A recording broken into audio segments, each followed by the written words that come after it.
Le 10h midi, Sud Radio Média, Valérie Expert, Gilles Gansman. Bonjour à toutes et à tous et bonjour Gilles. Oh là là, on bonjour. va se régaler. Oui, on va voir ça. Voilà. On est sur la même, on est toujours connectés. Voilà.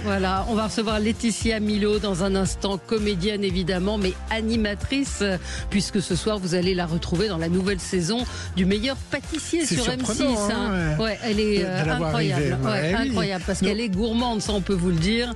Elle va arriver dans quelques instants dans le studio. Elle arrive du sud directement.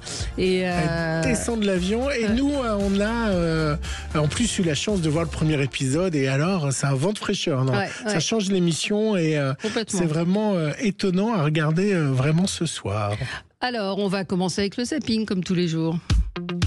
Sud Radio Média, l'instant zapping. Valérie, l'ouragan Milton a touché terre en Floride. Des pluies dévastatrices, des inondations côtières jusqu'à 4 mètres. Les premières images ont été diffusées ce matin sur BFM et elles sont impressionnantes. Ça y est, il est là. Ce chasseur de tempête américain est au cœur de l'ouragan Milton. On se casse. Reste à terre. Tout le monde dans la voiture.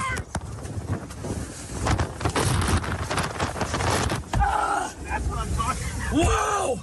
Une fois la nuit tombée, l'onde de tempête de l'ouragan surélève le niveau de la mer de 2 mètres par endroit. De nombreuses inondations sont signalées sur l'ouest de la Floride. Les autorités exhortaient les habitants à se barricader.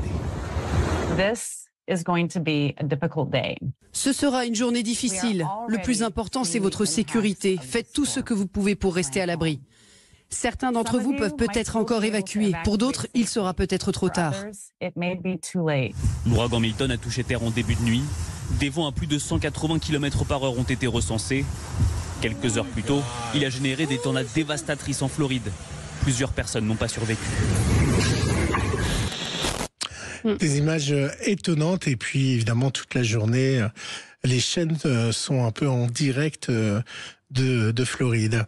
Un match de l'équipe de France sous haute sécurité ce soir, un match pas comme les autres car elle affronte Israël, l'équipe de France.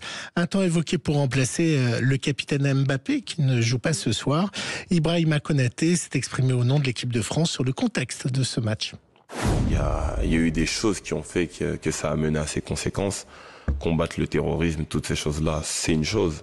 Mais les civils qui n'ont rien à voir avec ça, qui sont tués en masse, c'est...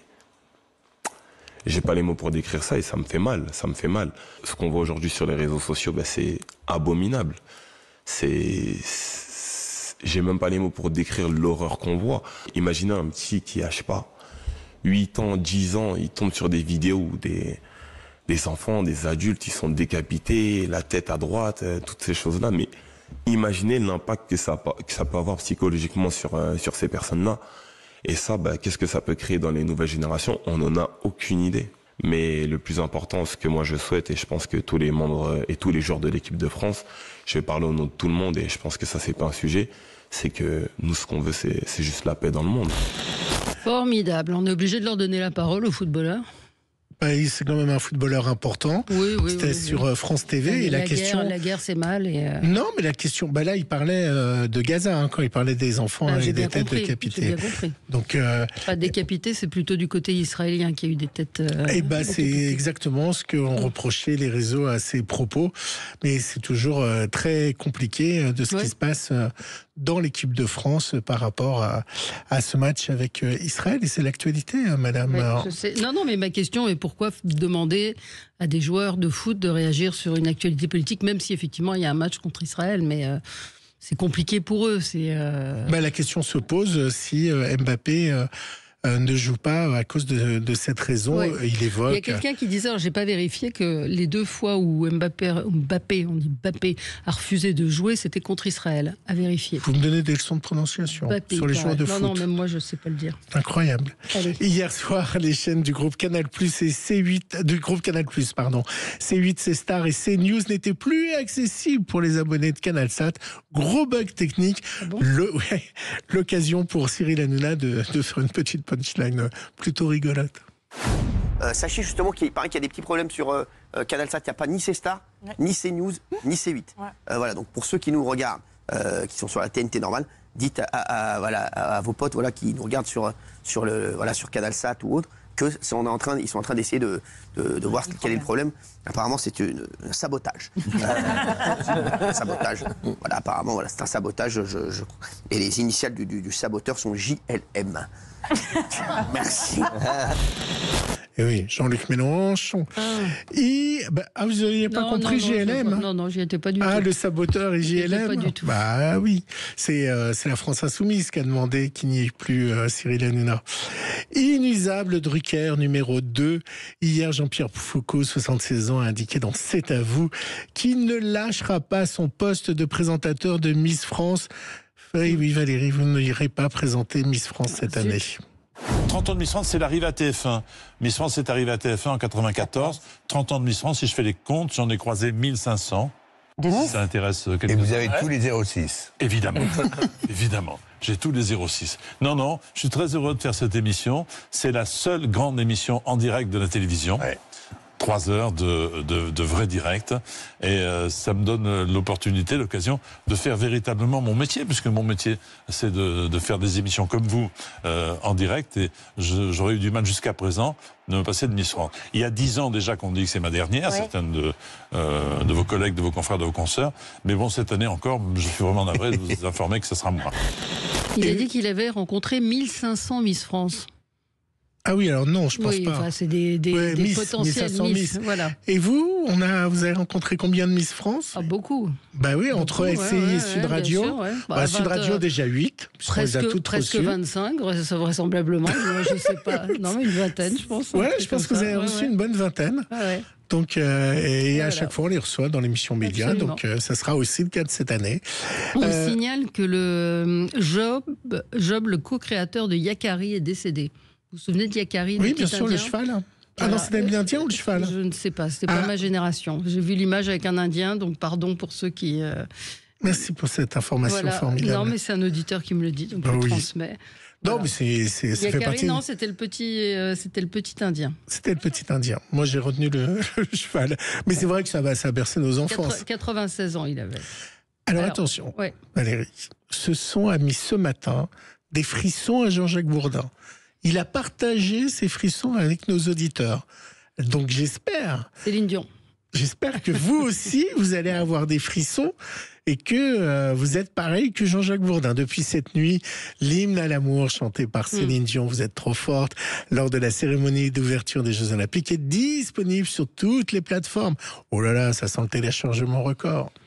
Le ciel bleu sur nous peut s'effondrer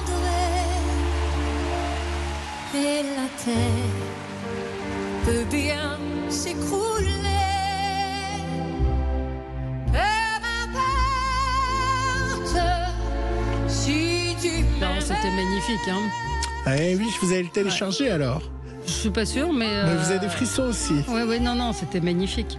Bravo. Bon, dans un instant, Laetitia Milhaud sera avec nous. Restez avec nous parce que c'est une personnalité hors du commun. On la connaissait comédienne, vous allez la découvrir animatrice. À tout de suite. Le 10h midi, Sud Radio Média, Valérie Expert, Gilles Gansman. Sud Radio Média, l'invité du jour. L'invité du jour, c'est Laetitia Milhaud. Bonjour, merci d'être avec nous, de nous amener le soleil. Vous êtes un rayon de soleil. Alors, vous vivez dans le sud, mais c'est vrai que dès que vous arrivez, il y a une lumière qui vous accompagne. C'est gentil. Bon, la lumière, elle ne me suit pas derrière. Hein, non, vous l'avez laissée dans le sud, encore que les jours ne sont pas terribles en ce moment. En tout cas, on est ravis de vous recevoir pour parler, non pas d'une fiction, mais d'une émission sur M6, Le Nouveau Pâtissier. C'est ce soir à 21h10, nouvelle saison, nouvelle animatrice, nouveau château, nouvelles lunettes pour Mercotte. Tout est nouveau. Comment vous êtes arrivé dans cette aventure ? Alors, vous voulez que je vous le raconte la vraie Oui, vraie la vraie histoire. histoire. Parce que vous êtes plutôt comédienne. Enfin, non, mais carrément. Ouais. Alors, en fait, la production et M6 m'ont appelé et m'ont dit voilà, on recherche la nouvelle animatrice du meilleur pâtissier. Je le fais, mais en fait, je me suis trompée de numéro de téléphone parce que je suis pas animatrice. Donc, vous êtes trompée de personne. Ah non, pas du tout. On s'est pas trompé de personne, mais vraiment, c'était la réelle conversation. Le script exact. Non, on s'est pas trompé de personne. On recherche une comédienne. Donc, en fait, en gros, je mets les choses au clair. Si ce n'avait pas été moi, si je n'avais pas accepté ce projet, ça aurait été une comédienne, d'une manière ou d'une autre, qui faisait ce projet. Voilà. Ils recherchaient vraiment une comédienne. Et alors, est-ce que vous êtes comédienne dans le meilleur pâtissier? Parce que vous êtes formidable de naturel et de spontanéité. Alors, évidemment, vous allez voir pourquoi ils recherchaient une comédienne, parce que déjà, mis à part le premier, parce que le premier, il y a beaucoup de choses la présentation, nouvelles. Tous les épisodes sont accompagnés d'un sketch qui annonce l'émission, qui annonce le thème de l'émission. Avec Mercotte et... Alors, il y en a avec Mercotte, il y en a avec moi toute seule. Et il y en a un avec Cyril, je ne sais plus lequel exactement. Mais en tout cas, voilà, c'est un sketch de pure comédie qui annonce le thème de l'émission, qui dure à peu près un peu moins d'1 minute, qui est top. Enfin, moi, je me suis régalée à les tourner. Mercotte, pour tout vous dire, elle s'est régalée aussi. Elle s'est découverte. Elle était à fond. Tellement j'ai envie de tourner avec elle, quoi. Vous avez dit oui tout de suite, ou vous n'êtes pas dit oh là là, j'ai pas envie d'être catégorisé là-dessus? Est-ce que derrière vous avez négocié des téléfilms avec M6? Alors, il veut tout savoir. En fait, moi j'ai dit oui pour la simple raison, pour amener aussi mes idées, parce qu'en fait, ça fait partie de mes idées, le sketch en début d'émission, donc ça fait partie aussi de mes idées, pour amener des idées, pour amener des nouveautés. Parce que vous verrez, voilà, en fait, il y a certaines nouveautés avec les pâtissiers aussi, où je me suis liée d'une réelle amitié avec eux. En fait, c'était ma première fois, mais c'était leur première fois aussi.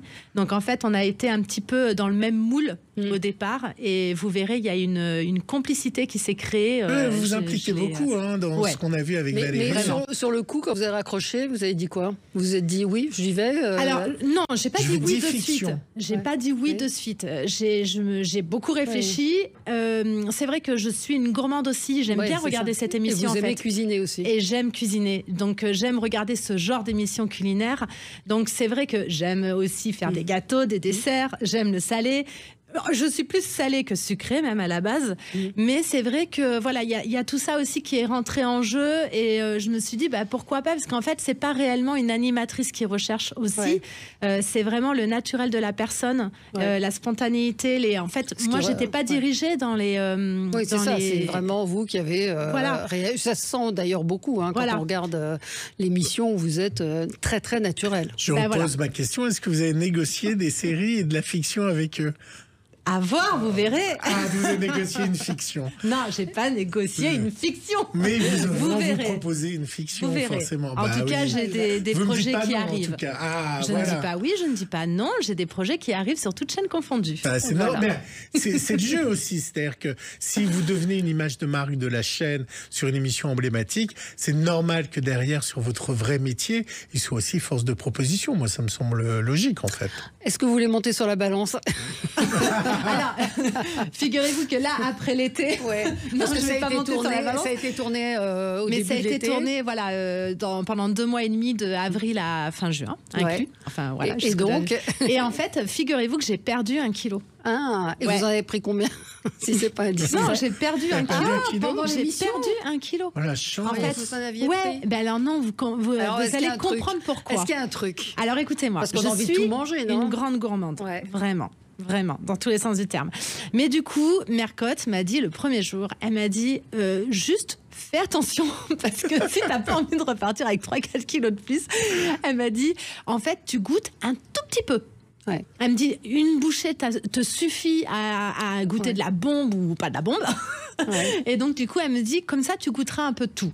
Et en fait, j'ai suivi ce conseil. Je mangeais pas de dessert le midi et le soir. Voilà, j'ai un peu fait des concessions sur le midi et le soir. Mais toutes les dégustations, j'ai tout goûté. Effectivement, j'ai goûté une petite bouchée. Bon, je vous avoue que certaines fois, j'avais envie de goûter 2, 3, 4 bouchées, mais je me retenais parce que voilà. Et franchement, j'ai appris une leçon que on peut manger de tout en petite quantité. Eh ben, ça ne fait pas grossir. Vous avez une nature qui grossit parce qu'on a tous des métabolismes. Nature, oui, si je me laisse aller dans ma gourmandise comme je me laisse. Non, parce qu'il y a les chances il y a des gens qui ont la chance de pouvoir manger de tout et abondamment sans grossir. Non, pas moi. Il faut faire attention. Oui, moi, il faut que je fasse gaffe quand même. Est-ce que vous êtes reparti avec des gâteaux le soir?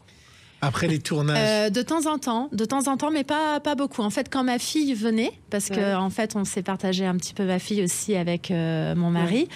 Quand ma fille venait, j'aimais bien lui faire plaisir et lui ramener un gâteau qu'elle aimerait. Enfin, je sais très bien. Alors, moi, j'ai eu la chance d'aller sur un des tournages, alors pas le vôtre, mais l'année dernière. J'ai été impressionné par 2 choses. C'est toutes les équipes techniques qui sont là, parce qu'il y a un nombre de caméras incroyable pour suivre chaque candidat. Et c'est vraiment, alors pour le coup, on est dans de la très très grosse production. J'ai été très étonné. Tous les magnétos tournent en même temps parce que on ne sait pas quel passage prendre. Et alors, je voulais savoir si ça vous a étonné d'avoir une telle production. C'est très impressionnant. Et la deuxième chose, est-ce que vous avez été étonné parce que tout se fait en direct? C'est-à-dire qu'ils font vraiment leur gâteau du début jusqu'à la fin, il n'y a aucun truc en fait. Ouais, c'est très très très impressionnant. En fait, je peux vous dire que quand je suis arrivée, j'étais seule avec le HMC que je connaissais. Habillage, coiffure, maquillage. Habillage, maquillage, coiffure. En fait, pour tout vous dire, quand je suis arrivée, j'ai vu, je sais pas, il y a près de 80 personnes en tout, vraiment, sur le plateau, avec tous les caméramans, tous les techniciens, Cyril, Mercotte. On arrive là-dedans, on connaît personne. Je peux vous dire que c'est sacrément impressionnant dans tous les sens du terme.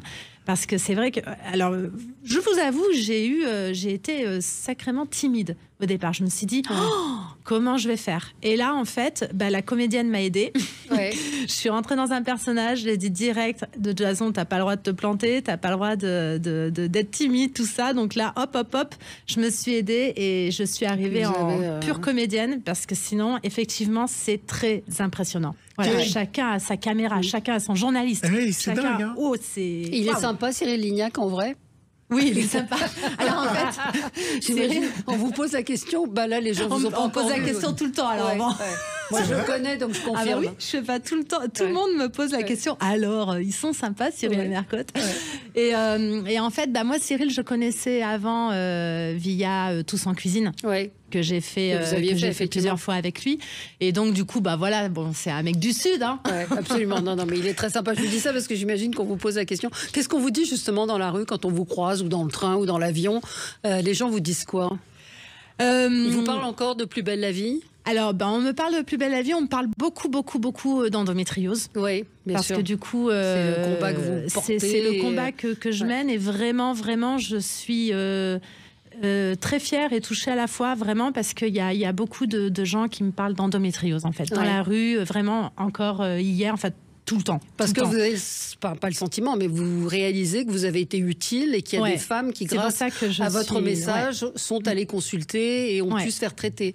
Je viens de faire une séance dédicace ce week-end où parmi les centaines de personnes qu'il y avait une vingtaine de personnes qui m'ont dit, grâce à votre livre, on a découvert l'endométriose de ma fille. Et ça, en fait, c'est le message le plus émouvant que je peux avoir. Parce que je me suis dit, je suis utile. Qu'est-ce qui a changé d'un point de vue médical? Est-ce que les recherches avancent sur l'endométriose? Alors, écoutez, depuis 2013, en fait, que j'ai pris la parole sur l'endométriose, on a fait un progrès quand même assez immense. Aujourd'hui, on en parle, dans les médias, on en parle. Le président de la République en a parlé en 2021. Il y a des démarches qui ont été faites par le gouvernement pour l'endométriose. Donc, je vais dire aujourd'hui, c'est génial, déjà, où on en est. En 2013, on n'en entendait pas parler. C'était banal. D'ailleurs, le premier spot télé que j'ai réalisé, dans ce spot, je disais il ne faut pas banaliser cette maladie.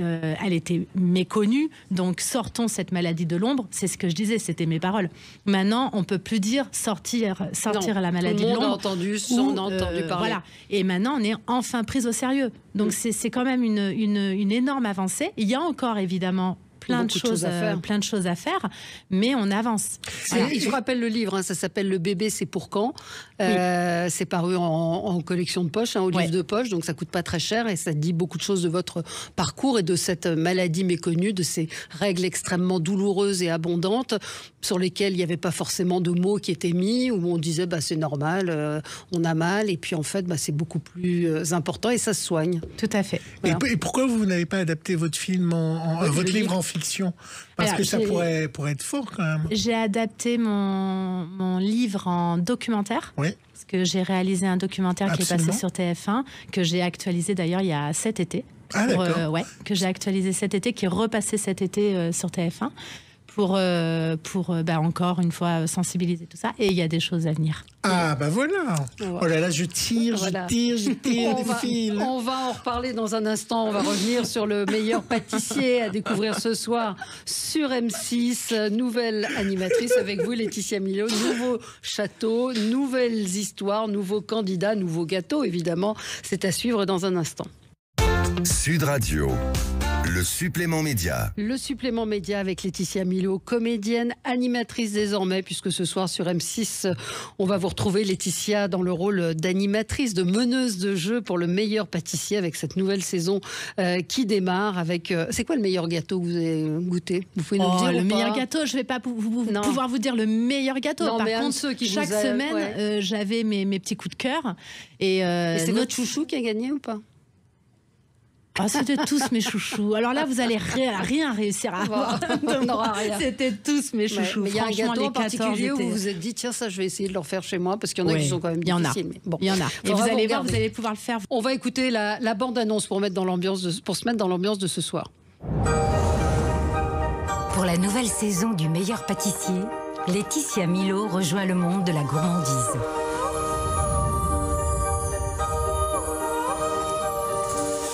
Mais t'es à croquer, toi? Avec ça, tu vas être parfait. Quelle arrivée! Et t'as mis le four à combien pour faire un tel pain d'épices? Ça, c'est mon petit secret, Mercotte. En tout cas, ça me donne des idées pour la nouvelle saison. La nouvelle saison du meilleur pâtissier s'annonce grandiose. Gros pain d'épices quand même. Ben oui. Dès jeudi 10 octobre à 21h10 sur M6. Même au son, c'est bien. Oui, mais c'est vrai que c'est très visuel. Oh là là. Ouais, c'est très, très visuel. J'adore. Il y aura des chefs invités. Qu'est-ce qu'ils vont faire? Alors, c'est une épreuve. Vous allez voir, c'est une nouvelle épreuve. C'est l'épreuve de Mercotte qui n'existe plus. Mercotte donnait en fait un gâteau à refaire où elle oubliait des choses dans la recette. Et là, ils ont demandé à des chefs pâtissiers de faire la même chose. Ils ont mis Mercotte à la retraite. Et ça va être des chefs pâtissiers qui vont proposer leur gâteau. Et vous allez voir, c'est waouh. Cette épreuve est waouh. Ils arrivent à les faire, à réussir les gâteaux des chefs? Ils sont impressionnants. Voilà, vous allez vraiment, c'est comme je dis au départ, pour moi, vous représentez la crème des pâtissiers amateurs, mais sincèrement, c'est vrai. Vous verrez l'évolution de la première émission, de la première semaine à la dernière semaine, elle est folle. L'évolution, elle est folle. On a hâte de voir ça. Alors moi, je vais vous faire un petit quiz. Dans votre réfrigérateur, il y a toujours quoi? Dans mon réfrigérateur, il y a toujours du beurre. Et du beurre de micelle. Du beurre de micelle. Du beurre de micelle. Et je suis très dans les micelle. choses qu'il y a toujours du lait. Parce que ma fille en boit tous les matins. Je continue? Non, oui, non, mais c'est s'il y avait un truc en particulier. De la confiture, des confitures que je fais maison. Mais non. Je fais mes confitures fait maison. Et alors, quel fruit? Alors là, en ce moment, je finis les confitures de fraises. Oui, c'est fini les fraises. Là, je finis les confitures de fraises. Et alors, qu'est-ce qu'il n'y aura jamais dans votre frigo? Qu'est-ce qu'il n'y aura jamais? Alors, il n'y aura jamais... après, j'aime pas dire le mot jamais. Mais, non, mais je sais pas, le surimi, par exemple. Le surimi, il n'y en a pas. Mais il n'y aura pas de choucroute. Pourquoi? D'un coup, la choucroute. Ouais. C'est plutôt rare de la faire à la maison, mais bon. Si, vous pouvez faire de la choucroute chez vous, non? Vous n'aimez pas ça? Non, j'en cuisinerai pas, par contre. Et pourtant, j'aime le chou, hein, mais j'aime pas la choucroute. Vous avez quand même des plats préparés? Comment? Dans des vos plats préparés pas? Ah non. Ah oui, alors là, ça va pas du tout. Ben voilà, donc non, vous dites, il y aura pas de plat préparé dans mon frigo. Ah, rien du tout. Même pas un croque-monsieur acheté. Mais jamais de la vie. Ah non, même par exemple les cordons bleus que ma fille raffole tout ça, c'est vrai que je vais le chercher à la boucherie. En fait, je vais chercher un cordon bleu. Oh, vous êtes la grande copine de Valérie. Hein. Et vous faites vos courses vous-même? Oui. Vous allez au supermarché, vous poussez votre canif. Mais j'adore en plus. Le truc, c'est que j'adore. Donc là, j'ai changé de région parce que j'ai déménagé. Donc du coup, il faut que je me fasse au nouveau commerçant. Mais du coup, moi, j'adore aller choisir moi-même mes aliments. Là, ils ne connaissent pas encore trop. Donc ils vous reconnaissent. Ah bah oui, là, oui. Votre recette fétiche, c'est quoi? Ma recette fétiche? Oui, celle que vous faites le plus souvent quand vous recevez ou en famille. Alors, je vais vous dire, j'aime bien faire un peu tout, sincèrement. Mais j'adore faire le tagine au poulet citron. Oh là là, c'est super compliqué. Ouais. Un tagine poulet citron que j'adore et je l'accompagne de semoule. Et voilà, j'adore vraiment, voilà. J'adore, je trouve que c'est un plat, un bon plat convivial. Et sympa. Voilà. Et votre Madeleine de Proust, que vous posez, la question que vous posez Gilles, c'est-à-dire votre maman, ce qu'elle cuisinait, un plat qui vous reste en mémoire? Alors, ma maman me cuisinait beaucoup de nems, en fait. Ma marraine était vietnamienne et elle lui avait appris à faire des nems. Donc, elle cuisinait des nems. Elle adorait faire des nems et d'ailleurs, elle adore encore maintenant. C'est-à-dire, par exemple, à Noël et tout, elle me dit, nous, on fait pas comme les autres, on fait pas de la dinde, on fait des nems, je te ramène des nems que je fais maison. Et vous, c'est génial. Vous n'avez pas appris à les faire? Ah si, bien sûr. Moi, j'adore les faire aussi. Des nems de Noël. Ouais, des nems de Noël. C'est incroyable. Et alors, le gâteau que votre maman faisait à Limoges, est-ce que vous avez un gâteau? Elle n'était pas trop gâteau. Elle était plus salée, pareil, riz cantonné, nem, voilà. Et ma grand-mère maternelle, par contre, me faisait une tarte aux pommes. Une tarte aux pommes qu'à des kilomètres vous sentiez. et franchement, personne n'est arrivé à faire la même tarte aux pommes que ma grand-mère. Et vous, Valérie, votre gâteau dans votre enfance? Ma mère n'était pas très non plus sucrée, mais j'ai une arrière-grand-mère qui faisait aussi une tarte aux pommes dont je me souviens, qui était incroyable avec une pâte. Et c'est aussi un souvenir assez prégnant. Moi, j'ai un souvenir de gâteau à l'ananas. Vous savez, quand l'ananas est caramélisé et que vous avez un gâteau comme ça et vous coupez le gâteau à l'ananas. On n'est pas du tout gourmand. Hein. J'adore le faire, celui-ci. C'est vrai? Ma tante le fait très très bien et sincèrement. Et c'est bien caramélisé sur l'ananas. Oui, il y a intérêt. Et est-ce que vous avez un péché mignon? C'est-à-dire que quand vous allez au resto, vous prenez toujours ça? Alors, moi, j'adore la tarte tatin et j'adore la tarte au citron. Ouais. Donc, et en plat, mon cœur balance entre les deux. Mon plat, alors franchement, je suis une gourmande dans tout. Moi, j'adore tout, sauf la choucroute. Les abats aussi. Non. Je savais bien. Mais non. Tout ce qui est foie, gésier, tout ça, là, non. Qu'est-ce que j'aime prendre? Alors, j'aime bien prendre un bon poisson. Moi, je suis plus mer que terre déjà. Donc, j'aime bien prendre un bon poisson, une bonne dorade, ou voilà, je me laisse toujours guider vers ça. Ou alors, je sais pas. Encore une fois, ça dépend dans quel genre de resto je suis. Je suis une fan de resto pakistanais. Ah, mais c'est une cuisine indienne. Oui, c'est ça, ça ressemble beaucoup à la cuisine indienne. Et vous mangez épicé? Un peu. Parce que c'est épicé. Pas trop. Non, mais pas trop. Mais ça dépend. Vous pouvez demander aussi un peu moins. Voilà. Mais par exemple, un bon colombo de poulet ou un bon curry ou un curry madras. Voilà, tout ça, vous pouvez. C'est pas trop épicé. Je pense que nos éditeurs s'aperçoivent que c'est pas une imposture qu'elle présente. Non, c'est pour ça que je voulais faire ce petit quiz. Vous êtes à la bonne place. Ce petit quiz, pour présenter l'émission. Et ce petit test. Pour revenir à ça, à l'émission, est-ce que vous avez envie de faire déjà une saison 2? On m'a déjà demandé, figurez-vous. Voilà. Vous avez vu, à chaque fois je cherchais. Vous y allez.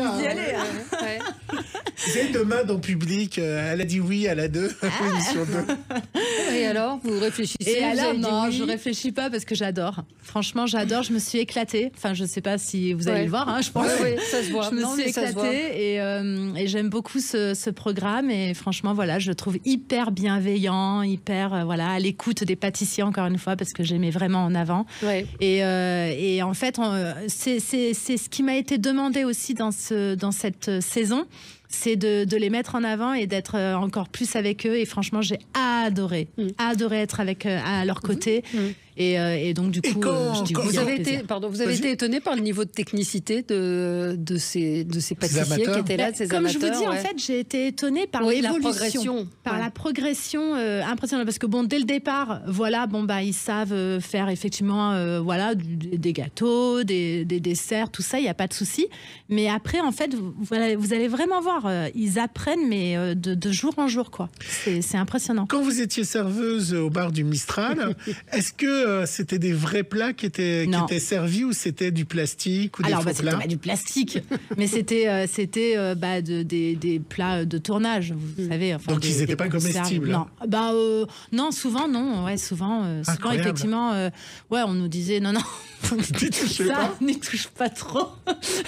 Ça c'est celui de la semaine dernière, donc n'y touche pas trop. Mais j'imagine que vous avez été contacté par téléphone, c'est ça? Non, c'est pas ce que j'allais dire. Non, je voulais parler de Marwan Béréni. J'imagine que le choc a été terrible pour vous. Pour toute l'équipe. Marwan et Michel. Et Michel aussi. Ouais. Michel. Vous aviez beaucoup de scènes avec Michel. Hein. Oui, Michel Corde, c'était mon ami. Bien sûr. Le témoin de mon mariage. Ah oui, je savais pas ça. C'était mon ami. Mon ami. Et vous avez compris avec le recul son geste? Après, tout se comprend. Enfin, comme voilà, c'est après, à un moment donné, moi, je peux pas lui en vouloir. Je connaissais tellement bien, et puis après, c'est sa décision, voilà, exactement. Donc, c'est lui qui a décidé, en tout cas. Jusqu'au bout. Il devait venir à l'anniversaire de ma fille, le 14 mai. Et vous, dans votre intime conviction, vous pensez que c'est la fin de Plus belle la vie, où il s'est dit qu'est-ce que je vais faire derrière? Alors moi, mon regret a été du coup de pas tourner mes dernières scènes avec lui sur France 3. Voilà, ça a été un grand regret, parce que vraiment, je pense que j'ai fait assez d'appels du pied pour finir la boucle de Mélanie, mon personnage, sur France 3, je parle. Et donc voilà, c'est sûr que voilà, je dis au public que évidemment c'était pas ma décision, en tout cas de ne pas finir cette boucle, et encore plus évidemment de ne pas la finir avec Michel. Est-ce que vous vous rendez compte, alors il y a Sarah Mortensen aussi, mais que vous êtes les deux à être sortis de ce feuilleton-là et à avoir eu ensuite votre propre vie, ce qui est une des choses les plus dures pour une comédienne? En fait, moi, c'est vrai qu'en parallèle de Plus belle la vie, donc j'y étais depuis 2004. C'est vrai qu'en parallèle, depuis 2008 à peu près, j'ai enchaîné, en fait. J'ai enchaîné pas mal de rôles à côté. Oui, les fictions TF1 les qui ont fictions cartonné. à côté, et notamment après, il y a Danse avec les stars. Ah oui, c'est vrai. Ça a été important pour vous à ce point-là, pour changer votre image? Danse avec les stars, en fait, a effectivement aidé à me faire évoluer dans ce métier, et puis m'aider aussi à aller beaucoup plus sur TF1. Et c'est vrai que Danse avec les stars, d'ailleurs pour moi, a été une merveilleuse expérience. Voilà, et encore une fois, une de mes plus belles expériences de ma vie. Et ça m'a révélé aussi sous une autre facette, en fait. Sûr. Ah, ça alors. Donc, vous êtes arrivé troisième, c'est ça, si ma mémoire est bonne? En finale, en troisième.